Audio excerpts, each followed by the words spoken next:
السلام علیکم۔ رسول اللہ صلی اللہ علیہ وسلم نے ارشاد فرمایا کہ جب فتنوں کا دور آئے گا تو اس میں بیٹھنے والا کھڑا رہنے والے سے بہتر ہوگا، کھڑا رہنے والا چلنے والے سے بہتر ہوگا، اور چلنے والا دوڑنے والے سے بہتر ہوگا۔ جو اس میں جھانکے گا فتنہ اسے اچک لے گا، اور اس وقت جسے جہاں بھی پناہ مل جائے بس وہی پناہ پکڑ لے تاکہ اپنے دین کو وہ فتنوں سے بچا سکے۔ جس طرح ایک بریلوی عالم دین کی بیوی جو پردے میں نہ رہ کر کے بغیر پردے کے باہر جھانکی تو فتنے نے اسے اچک لیا۔ تو سامعین، واقعہ مختصر یہ ہے کہ ایک بریلوی عالم دین کی اہلیہ کو کوئی سرکاری امتحان دینا تھا۔ مولوی صاحب گھر پر نہیں تھے۔ انہوں نے سوچا کہ اہلیہ اکیلی کیسے جائے گی، لہذا کسی کے ساتھ بھیج دیا جائے۔ اب انہیں کسی محرم کے ساتھ بھیجنا چاہیے تھا، لیکن عقل کے دھنی نے اعتماد بھی کس پر کیا؟ اپنے ایک مشرک دوست پر جو مولوی صاحب کا بہت قریبی تھا، جس کا نام رام بتایا جا رہا ہے۔ لہذا مولوی صاحب کی بیوی ان کے دوست رام کے ساتھ امتحان دینے جانے لگی۔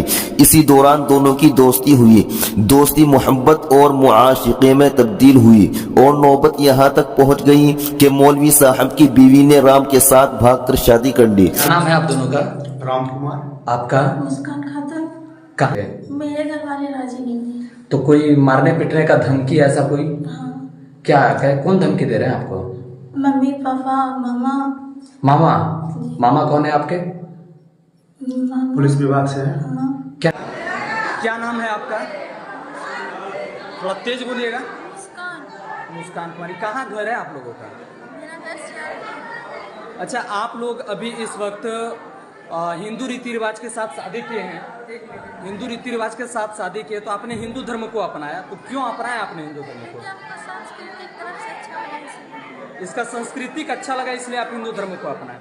تو کیا یہ شادی آپ لوگ اپنے مرضی سے کر رہے ہیں؟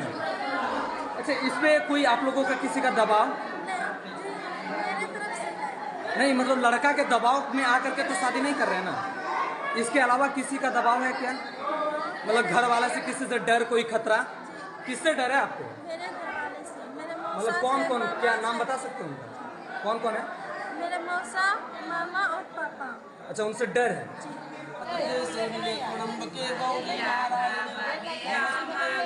کیا لانا ہے؟ کیا لانا ہے؟ کون تیل؟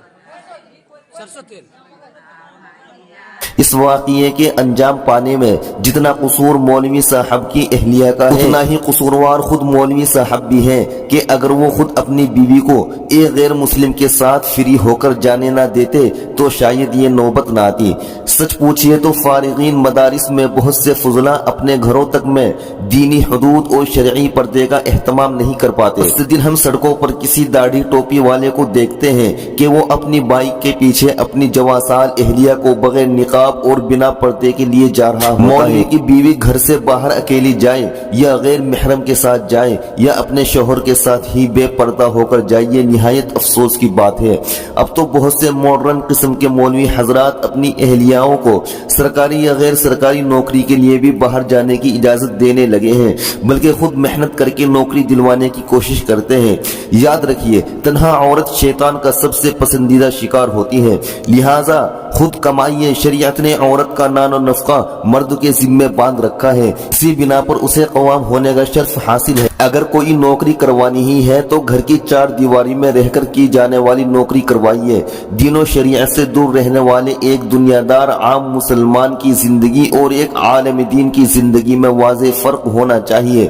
جب عالم خود سنت و شریعت کا پابند نہیں رہے گا اور اپنے گھر کے ماحول کو شرعی ماحول نہ بنا کر بے دینوں کی طرح زندگی گزارے گا تو یہی نتائج سامنے آئیں گے۔ اللہ پاک ہم سب کی حفاظت فرمائے۔ عالم دین کی شخصیت سماج کے لیے مسلح کی حیثیت رکھتی ہے، لہٰذا ہر حافظ، قاری اور عالم دین کو درج ذیل 10 باتوں پر خود سب سے پہلے عمل پیرا ہونے کی ضرورت ہے۔ نمبر 1، اپنی شادی بالکل سادہ انداز میں شریعت کے مطابق کیجیے، نہ بارات لے کر جائیے اور نہ جہیز کا مطالبہ کیجیے۔ نمبر 2، نکاح کے لیے ایسی لڑکی کا انتخاب کیجیے جو پڑھی لکھی ہو، دینی تعلیم سے آراستہ، صوم و صلات کی پابند لڑکیوں کو ترجیح دیجیے۔ نیک عالمہ ملے تو اور بہتر ہے۔